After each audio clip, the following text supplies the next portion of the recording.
사도행전 8장을 잡고 우리가 오늘 서론이 되어지는 열왕기하 그 장을 봅니다. 8장, 사도행전 8장을 잡아서 4절에서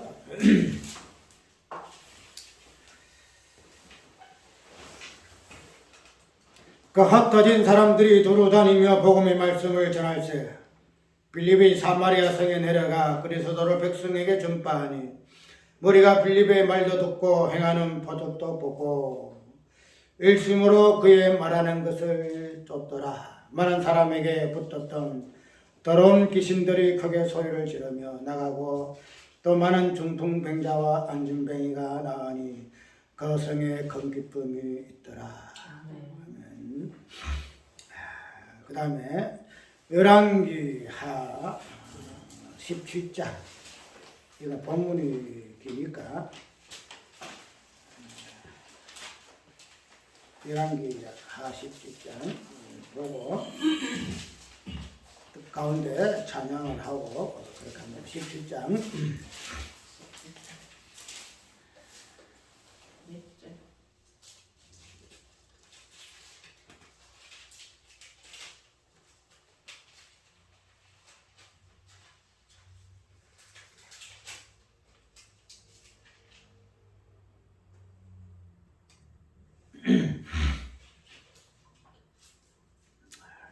일절 한번 읽어보고 1절부터 몇 절 읽고 또 합니다. 유다왕 아하스 이전에 엘라의 아들 호세아가 사마리아에서 이스라엘 왕이 되어 분열을 치리하며 여호와 보시기에 악을 행하였으나 그전 이스라엘 여러 왕들과 같이 하지는 아니하였더라.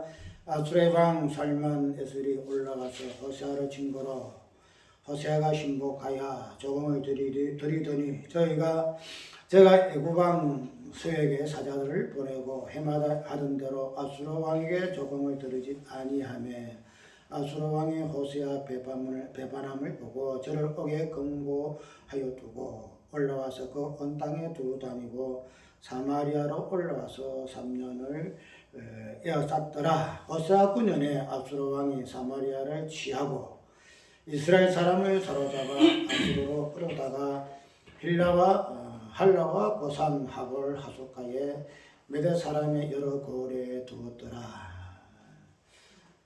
찬송가 부릅니다. 500장. 500장 부릅니다.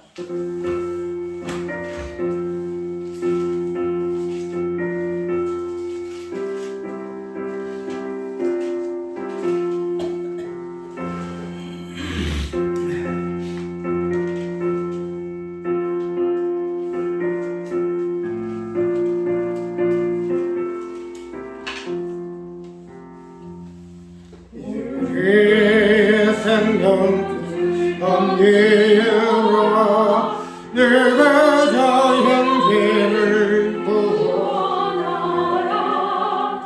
우리의 가까운 함께이니 이 생명 결격을 던지나 생명결연소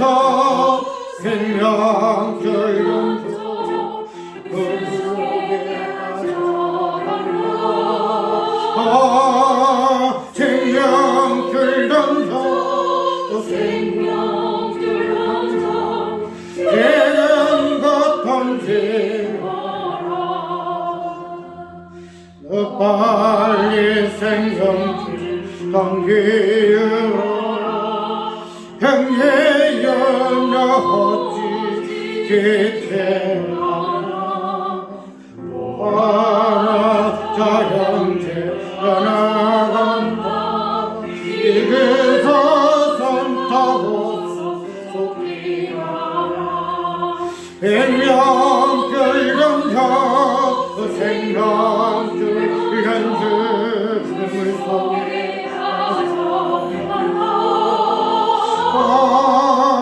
생명결연자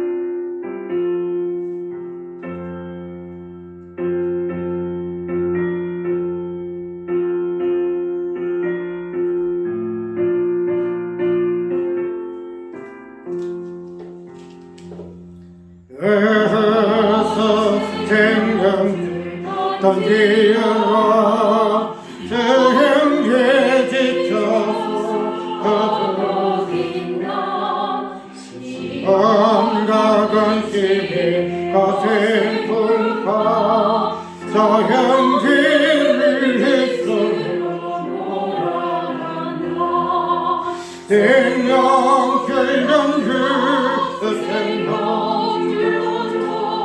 물속에 빠져간다. 생명 들던 생명 행한 것 던지어라. 아만큼 귀진하고 뜨거운 편명덕에 이르리 영재여나 이제하나 생명 들건서 생명 들건 그 생명 물속에 빠져간다. 생명 들건 그 생명 들건져 행한 것 던지어라. 말씀 더 읽습니다. 17장을 전체를 읽어야 되는데 시간이 없어 그렇지 않고 띄엄띄엄 읽습니다. 이런 7절 이스라엘 자손이 자기를 애굽에서 인도하여 내사 애굽왕 바로의 손에서 벗어나게 하신 그 하나님 여호와께 죄를 범하고 또 다른 신들을 경외하며 여호와께서 이스라엘 자손 앞에서 쫓아내신 이방 사람의 규례와 이스라엘 여러 왕의 세운 율례를 행하였습니다. 이스라엘 자손이 가만히 불의를 행하여 그 하나님 여호와를 배역하여 모든 성읍의 망대로부터 견고한 성에 이르도록 산당을 세우고 모든 산 위에와 푸른 나무 아래와 목상과 아스라 상을 세우고 또 여호와께서 이 앞에서 물려주신 이방 사람같이 그 모든 산당에서 분양하며 또 악을 행하여 여호와를 경락하였으며 또 우상을 섬겼으니 여호와께서 행치 말라 명하신 일이라. 15절 여호와 율례와 여호와께서 그 열조로 더불어 서신 언약과 경배하신 말씀 버리고 허무한 것을 쫓아 허망하며 또 여호와께서 명하사 본받지 말라 하신 이방 사람을 본받아 그 하나님 여호와의 모든 명령을 버리고 자기를 위하여 두 송아지를 형상을 부어 만들고 그 다음에 17절 또 자기 자녀를 불 가운데로 지나가게 하며 독주가 사수를 행하고 스스로 팔려 여호와 보시 악을 행하여 그노라 객받게 하였으므로 여호와께서 이스라엘을 심히 놓아사 그 앞에 저하시니 유다 지파 외에는 남은 자가 없으니라. 유다도 관함 여호와의 명령을 지키지 아니하고 이스라엘 사람의 세운 율례를 행하였으므로 여호와께서 이스라엘 온 족속을 버리사 괴롭게 하시며 노략군의 손에 붙이시고 심지어 그 앞에 쫓아내시니라. 21절 이스라엘을 다윗의 집에서 찢어 나누심에 저희가 너봇 아들 여로보암으로 왕을 삼았더니 여로보암이 이스라엘을 보라 여호와를 떠나가 건재를 범하게 하며 이스라엘 자손이 여로보암이 행하는 모든 죄를 따라 행하여 떠나지 아니하므로 여호와께서 그 선지자로 하신 말씀대로 심지어 이스라엘 그 앞에 지하신지라. 이스라엘의 고향에서 아수로 사로잡혀 가서 오늘까지 미쳤더라.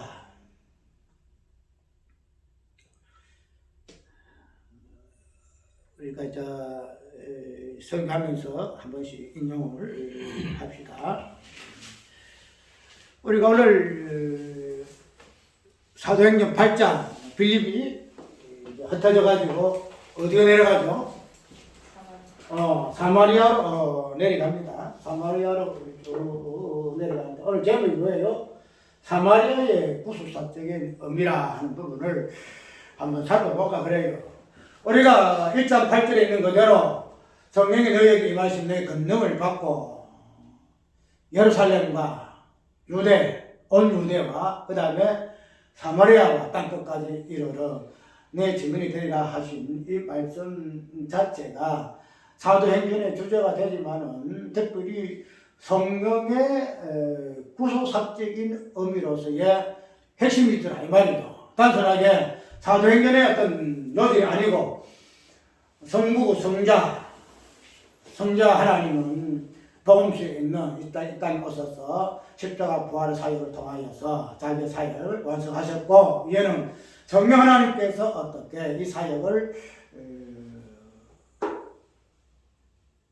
성취하시는가 하는 그 부분을 1장 8절의 내용으로 우리에게 여절로 말씀 주셨지요. 그래서 이 부분이 우리가 이때까지 알고 있던 단순하게 그냥 말씀을 전구하고 전도하고 그런 내용이 아니라 성령의 주도적인 구속삭적인 그런 의미에서 우리가 다시 새롭게 해석을 하고 이해를 해야 할 것이다. 그래서 시간에는 이 부분들이 이제 파격적인 내용으로 설명할 것인데 그런 부분들이 오늘 읽은 8장 4절에서 8절까지의 특별히 빌립이 이제 전도하게 된 이 사마리아의 어떤 그 부분에서 주님도 한번 찾아보려고 그래요. 단순하게 예루살렘과 온 유대와 사마리아 그 다음 땅끝까지 예루살렘, 온 유다 그 다음에 사마리아 땅끝까지 이 네 가지의 어떤 개념으로 설명이 되어 있는데 오늘은 빌립이 전도하게 된 이 사마리아의 어떤 의미를 통해서 왜 이러한 예루살렘으로부터 시작해서 온 유다와 그 다음에 사마리아와 땅끝까지 개념을 통해서 성령의 구속 사역을 설명하고 있었다 하는 부분 한번 살펴본다 이 말이에요.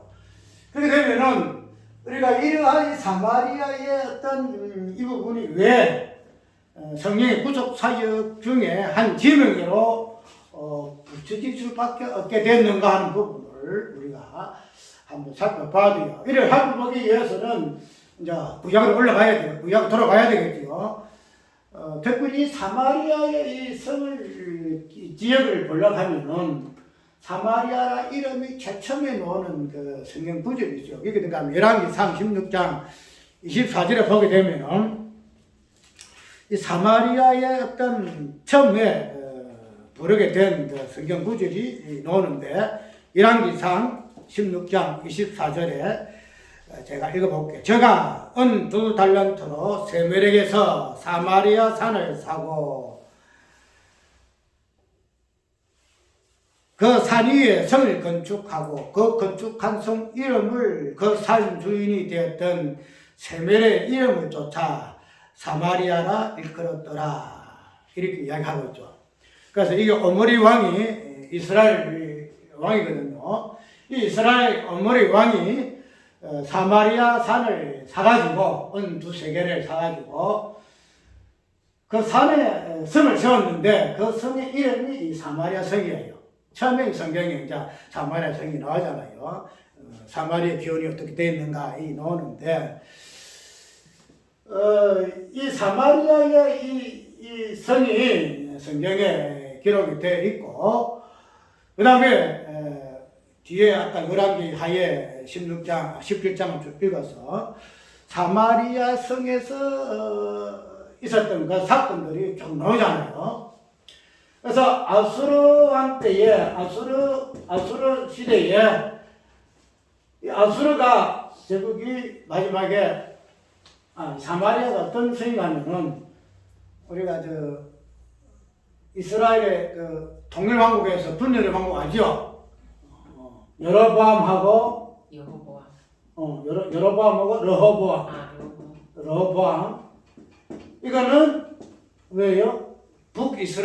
이스라엘이 반타가 지금 남부가 잘나니까 쫙 갈라졌어요. 그 여로보암 그 다음에 르호보암은 남이스라엘 우리가 유다라 이렇게 이야기를 해요.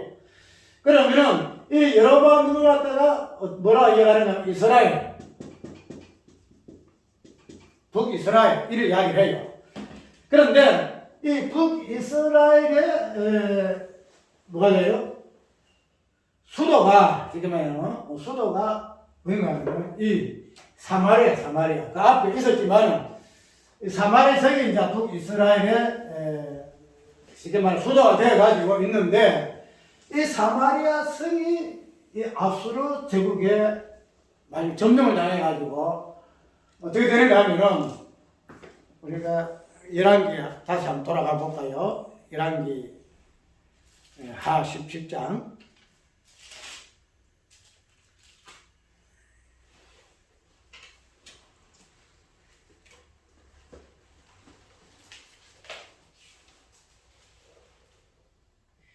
그 뒤에 이쭉 읽어보게 되면은 단순하게 이 사마리아 성의 어떤 그 열왕기상 하에서 나오는 그런 어떤 사건들, 왜 하나님께서 이 사마리아 성을 함락을 시키는가, 아수르의 제국에 그냥 함락을 하고 망하게 하는가 하는 그런 부분들이 열왕기상 하에 잘 기록이 되어 있어요. 기록이 되어 있는데, 그런 기록을 통해서 우리가 그 시대에 하나님께서 왜 사마리아의 그 지학상을 나열해가면서 그 부분을 완전히 그냥 멸망을 시키는가. 그래서 북이스라엘은 남유다보다 먼저 멸망을 당하죠. 앞서 멸망을 당해버려요. 당하는데 그 당하는 중심에서 이 사마리아 성이 있어요. 사마리아 성이. 그래서 이 사마리아 성에서의 드러나는 그 북이스라엘의 그 지학상들, 그리고 그 지학으로 인해서 하나님께서 어떻게 심판하시는가 하는 그 내용들이 열왕기 17장에 다 기록되어 있어요. 10장 전체는 다 그렇게 되어 있어요. 그래가지고 그들이 자기 자식들을 불 가운데로 지나게 하고, 쉽게 말해서 옛날 이방인들의 그 제사는 자기 자녀들을 태워서 제사를 지내요. 여기 가면은 자기 자식이 제일 귀하잖아. 자기 제일 귀한 것을 제물로 바치니까 그것이 어떻게 감당하지 않겠는가, 복도 주지 않겠는가, 그런 의미에서 마지막에 자기 자식을 불에 태워서 제물을 드려요. 그래 이게 이제 이방인의 제사법이거든요. 그런 제약을 지은 것이 북이스라엘, 특별히 사마리아 성에서 행하여졌던 제약상들이에요. 그래서 하나님께서는 그런 제약 때문에 뒤에 그게 다 이렇게 성경 못 읽어요. 한번 나중에 읽어보세요. 읽어보는데 보면은 보면 희한해요. 그 뒤에 24절에서 또 쭉 보게 되면은 그때 북이스라엘 또 특별히 사마리아 성에서 일어난 그 범죄 이 사실들이 쭉 나타나는데 참 희한해요. 보면 희한한데 그런 하나님이 그런 제약상을 해가지고 아수라 통해서 심판을 하시고 멸망시켜 버리는데, 요는 그 당시에 이 사마리아가 하나님 심판 멸망을 당했지만은, 그런데 이 사마리아의 어떤 족보가 계속 이어져 내려와요. 계속 이어져 내려와가지고 우리 구약을 보게 되면은 사마리아인들이 나오잖아요, 그죠? 특별히 소가산의 사마리아 여인 오고, 그 다음에 선한 사마리아, 우리가 감동받은 자 선한 사마리아 나오고, 그 다음 뭐가 나와요? 문둥백 10명, 그 중에 사마리아인이 감사하는 사마리아인이 나와요. 그렇기 때문에 멸망을 당하였지만은 그러한 어떤 활동은 많이 나와요. 그런데 여기에 무슨 일이 생기는가 하면은 아수르 사람들이 이 사마리아에다가 자기 백성들을 집어넣어요. 자기 백성들을. 그래서 우리가 아까 어디 했어요?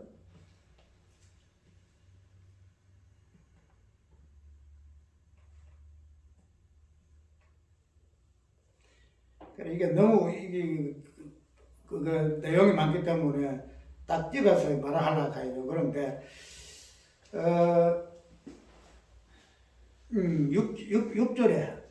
6절에 봅시다. 호세아 군영 아수르 왕이 사마리아를 취하고 이스라엘 사람을 사로잡아 아수르로 끌어다가 힐라와 고산 하불 하숫가에 베다 사람 여러 고을에 두었더라. 사마리아 사람들을 이제 아수르로 끌고 가요. 아수르 쪽으로 끌고 가는데, 그 다음에 이 아수르에 사는 이방인들을 어디 집어넣는가 하면 사마리아에다 집어넣어요. 사마리아에다. 그래서 사마리아 사람들하고 이방인들하고 섞여서 쉽게 말하면 혼혈이 되어버려요. 혼혈이. 순수한 이스라엘의 혈통 아니고 이방인들과 같이 그냥 섞여서 그 뒤 보게 되면은 그로 인해 가지고 이방인들이 가져온 제사법들 따라서 이 사람들은 이런 제사법이 있고 저 사람은 저 사람 제사법이 있고 그냥 뒤죽박죽이야. 그냥 뒤죽박죽이 돼가지고 제사장도 자기 마음대로 하나님이 레위지파를 통해서 제사장이 세워야 되는데 아니야. 자기 마음에 드는 사람은 이 제사장 돼야 이래가지고 지금 또 제사 지내는 거야. 그래서 사마리아는 한마디로 해서 혼돈 그 자체. 그런 지역이 사마리아의 개념이더라 이 말이에요. 그렇기 때문에 이 사마리아의 존재는 이제 유다 입장에서 보면 있죠. 사마리아는 그 열지파 반이 북이스라엘 넘어가버리거든요. 여로보암 쫓아갔어요. 그 여로보암을 쫓는 사람은 한 지파, 유다 지파. 그 한 지파 반 조금만, 그건 얼마 안 돼요. 10분의 1밖에 안 돼요. 그래서 유다 사람들이 볼 때에 사마리아인들은 어떻게 봤을까요? 이스라엘 백성들이 아니야. 지금 하나의 백성들이 아니야. 이방인들과 혼합돼가지고 이스라엘의 아브라함의 그 자손의 혈통에서 완전히 벗어난. 그래서 옛날 이 유다인들은 사마리아인들을 이방인들보다 더 못하게 취급을 했어요. 그 상종 안 했어. 그러면 해가지고 이 유다와 이 사마리아인들의 어떤 이 관계가 완전히 그냥 원수보다 더한 관계가 된 것이 사마리아인들과 유다인의 관계예요. 그게 우리가 요한복음 4장 보게 되면은 예수님께서 수가산을 탁 지날 때에 사마리아인 보고 물 좀 달라 하니까 그 여인이 뭐라 그랬죠? 아니 유대인 당신이 왜 나한테 사마리아 나한테 물 달라 하느냐? 옛날 조상 때부터 이 상종도 안 하고 서로가 등을 돌리고 원수 취급했는데 왜 그러한 나에게 물을 달라 합니까? 그 수천 년 동안 천년이 있던 동안 내려올 때 동안에 이런 것들로 서로 반복되는 상황이 유다와 사마리아 관계예요. 사마리아 관계. 그렇게 보게 되면은 이제 그러한 유다와 사마리아의 관계성에서 사마리아를 보게 되게 되면은 사마리아에는 이방인들과 같이 완전히 저주받은 백성으로 이렇게 취급받는 것이 그때 사기들 말이에요. 그런데 그런 부분을 오늘 어떻게 돼요? 우리가 빌립을 말하기 전에 예수님께서 아까 세 분 오셨잖아요. 첫 번째 수가성의 여인에게 당신은 어떻게 계시하고 있죠? 메시아로 계시하소서. 사마리아도 아니고 예루살렘도 아니고 오직 하나님께 드릴 영적 예배의 본질이 무엇인가 하는 그 부분을 당신이 사마리아 여인에게 계시한 거예요. 전에 계시 자체가 없잖아요. 그죠? 계시라는 것은 하나님 백성에만 주어지는 구원의 특권이에요. 그 비밀이에요.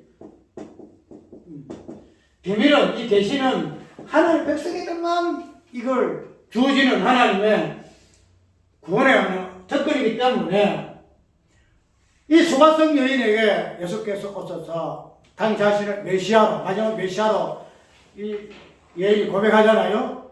그 메시아의 핵심되어지는 영적 예배. 영적 예배가 전에는 사마리아인들은 자기 멋대로 그냥 산등을 지어놓고 자기 멋대로 예배법을 정해놓고 자기 멋대로 뭐 이렇게 했다는 거야. 또 예루살렘에 있는 유대인들은 유대인들만큼 또 이렇게 하고 그냥 따로 예배 자체가 불이 되어버렸어. 불이 다. 유대인들은 유대인대로 사마리아는 사마리아인대로. 그래서 따로따로 그냥 하나님 따로따로 나뉘어가 있다 이 말이죠. 그런 유대인과 사마리아의 관계성에서 예수님 오셔가지고 어떻게 예배를 통합했죠. 예배를. 예루살렘의 예배와 사마리아 예배. 예루살렘의 장소도 아니고 사마리아의 어떤 그 장소도 아니고 오직 예수 그리스도가 중심이 된 영적 예배. 그 예배를 예수 그리스도라는 자신을 통해서 사마리아 예배와 이스라엘의 예배, 유대인의 예배를 통합시키는 이런 부분으로 계시를 하셨다는 거죠. 그 되면은 우리가 이 사마리아 여인의 주께서 계시하시는 이 부분을 통해서 사마리아가 다시 더 이상 주저받은 백성이에요? 아니죠. 전에는 개같이 취급하고 이방인들보다 더 못하게 취급받던 이 사마리아의 여인이 다시 회복되어지는 구석에 언어를 있는 이러한 은혜 되심이 오늘 요한복음 4장에서 보여지더라 이 말이죠. 그러면은 또 두 번째 봅시다. 누가복음 몇 장이에요? 누가복음 10장에 감동받는 자의 입장에서 그 등장하는 인물이 누구죠? 사마리아인이죠. 사마리아인을 통해서 자비를 베푼 자가 누구신가? 자비를 베푼 자가 누구신가? 전에는 사마리아에는 자비가 없었어요. 자비가 없어. 저주받은 것이 무슨 자비를 베풀 수가 있어요? 그런데 사마리아인이 자비를 베푼다는 거야. 자비를 받은 자, 그런 자가 자비를 베풀 수 있는 그런 원리 같으면은 이 사마리아인이 하나님 앞에 자비를 받은 존재이기 때문에 자비를 받을 그 강도받은 자에게 자비를 베풀 수밖에 없는 그러한 존재로 노방 10장에는 이야기하고 있다는 거예요. 그 되면은 사마리아가 더 이상 뭐 돼요? 유대인들 땅에 보름같이 저주받은 백성이야. 저거는 우리 하나님 아브라함 자손이 아니야. 그런 이유가 없다는 거야. 그 다음 마지막에 10명의 문둥병자가 어떻게 되죠? 치유받았어. 그런데 10명이 치유받았는데 예수님께 와가지고 예수님 감사합니다. 감사합니다. 하나님께 영광 돌리는 인물은 성경 보세요. 이 사마리아인밖에 없는가? 예수님 사마리아 외에는 하나님 앞에 감사드리는 사람이 없더라. 이렇게 이야기하고 있다는 거야. 그럼 그 많은 유대인들이 다 감사도 몰랐는데 주도받은 이 사마리아인이 하나님께 감사하더라. 이 세 가지의 어떤 내용을 봐도 사마리아가 저주받은 그런 성이에요. 열왕기 상하에 하나님이 그들의 지하를 인해서 찢어 나누시고 심판하시고 완전히 그냥 맹망케 한 이 사마리아가 예수님의 오심으로 말미암아 다시 회복되는 거야. 다시 회복. 이것이 오늘 열왕기 상하의 사마리아 어떤 상태이고 그 상태에 서예 예수께서 어떻게 오셔서 다시 회복시키는 거. 그게 구속적 의미가 여기 있다는 거예요. 그런데 그런 의미가 이제 사도행전 8장에서 빌립의 사역으로 이제 다시 증거되어지고 있다는 거예요. 증거. 우리가 시간에 이 부분을 할 것인데 우리가 지금 이 내용들을 통해 가지고 다양한 관점에서 우리 찾아보죠. 구원과 구원이라. 그래서 유대와 예루살렘과 사마리아와 땅끝까지 이 부분이 구원의 의미에서 구원이 되는가? 구원의 의미에서 예수의 어떤 흩어진 이 부분들이 사도행전에서 이러한 모양이 구원이 되어지는가? 그 부분에서 나중에는 소망의 부분으로, 재림의 부분으로, 이 부분들을 종합적으로 살펴봐야 돼요. 종합적으로 살펴봐서 재림이 무엇인가? 부분. 그래서 새롭게 재림을 이야기하고 이미 성취된 재림으로, 그 다음에 아직 이루어질 재림으로, 우리가 옛날 구약에서 시작해서 예수의 초림에서는 재림을 안 봤잖아요. 재림은 아직도 미래 사건으로 했지만은 이미 이루어진 그러한 초림의 관점에서는 이미 재림도 완성된 재림이더라 하는 부분에서 재림을 소망의 재림으로 새롭게 살펴봤다는 거죠. 그래서 이러한 관점에서 쭉 살펴봐지는데 오늘 이 빌립이 두루다니면서 간 곳이 어디예요? 사마리아성에 가는 거예요. 사마리아성에 가는데 이 사마리아에서 이 빌립의 어떤 그 전도의 그 사역의 어떤 모습을 볼 것 같으면은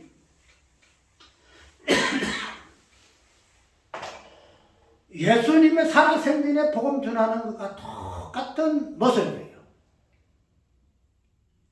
우리가 빌립이 하기 전에 어디 서대반의 이 모습을 봐도 그랬죠. 서대반의 이 모습, 순교당하는 이 모습, 이 모습이 예수 그리스도의 십자가 죽으실 때 모습과 똑같더라.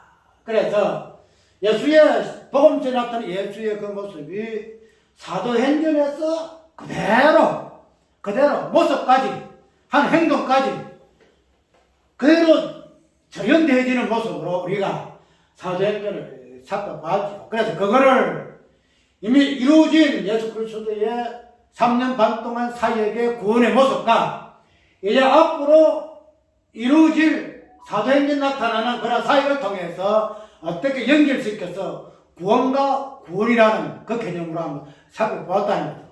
그래서 이거는 이때까지 가지고 있는 이러한 그 관점에서는 좀 헷갈린 부분이 많아요. 그거는 이미 이루어졌지만 그런데 이런 부분들이 또 묵시의 개념으로 보게 되어지게 되면 사도행전의 그 시간하고 예수님의 복음의 시간은 분명히 시간차가 있죠. 예수 올라간 후와 그 다음에 이제 그 후의 시간은 시간의 차이가 있지만은 그러한 사건적인 개념 속에서는 묵시 개념이다. 묵시 개념이다. 이 부분을 같이 접목시키게 되면은 재림의 의미를 이해할 수 있고 특별히 사도행전에 나타나는 다양한 모습 속에서의 예수의 어떤 복음 전하는 그 모습들을 보여주는 것들을 우리가 왜 이런 사도행전의 이런 모습들로 성경을 이야기하고 있는가, 표현을 하고 있는가 하는 부분이 우리가 충분히 이해를 할 수가 있다는 거죠. 그래서 오늘 사도행전 그 8장에 보게 되면은 그런 부분들이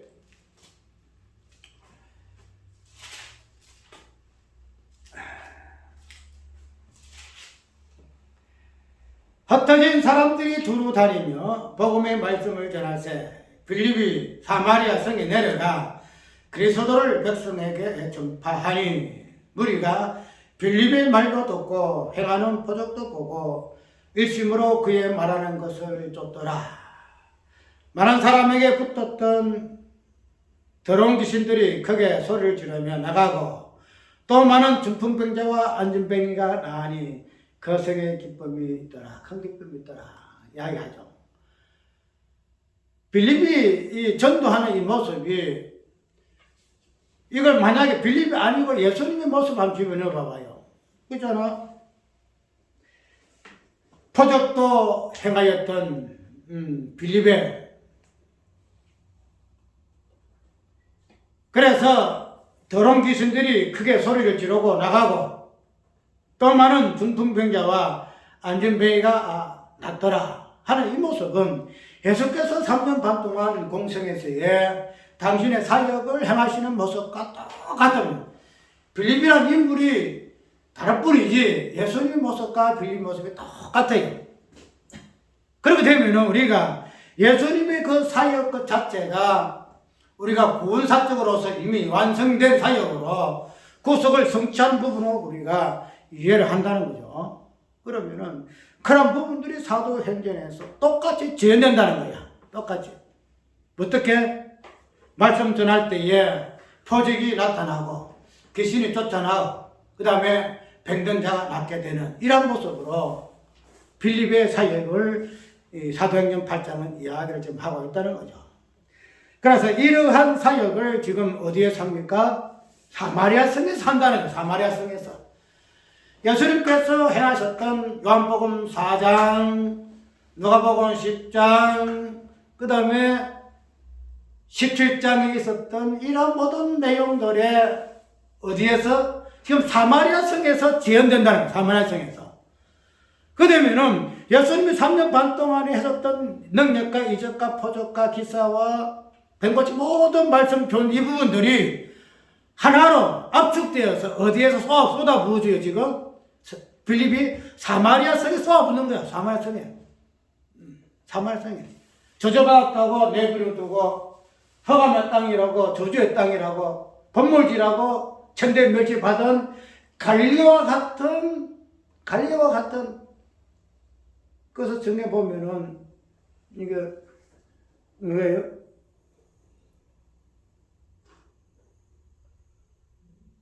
감사는 누가복음 11차 17장에 나오는 그 문득백절 고칠 때에 예수님 행동을 어떻게 표현하고 있는가 하면은 사마리아와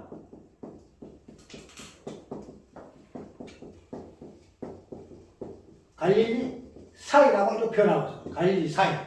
사마리아와 갈릴리 사이로 지날새. 사마리아는 주지만 군맞죠. 갈릴리는 또 어떤 곳이에요? 갈릴리 주지받는 곳이잖아요.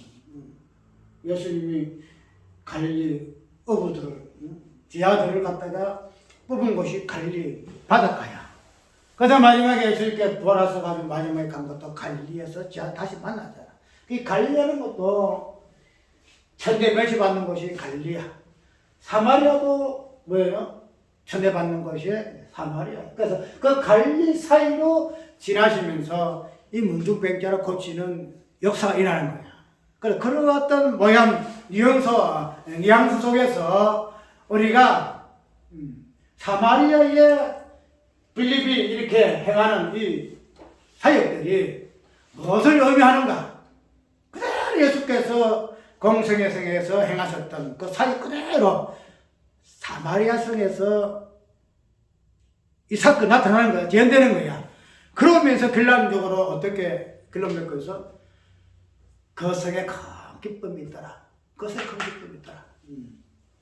전에는 심판을 통해서 통곡이 나오고 그러잖아. 얼마나 하나님이 심판하실 때 그들이 아수르로 사마리아들이 포로 잡혀갈 때 얼마나 그렇겠어. 이스라엘 백성들이 바벨론으로 포로된 것 같이 똑같이 그러한 고통의 신음이 있는 것이 이 사마리아야.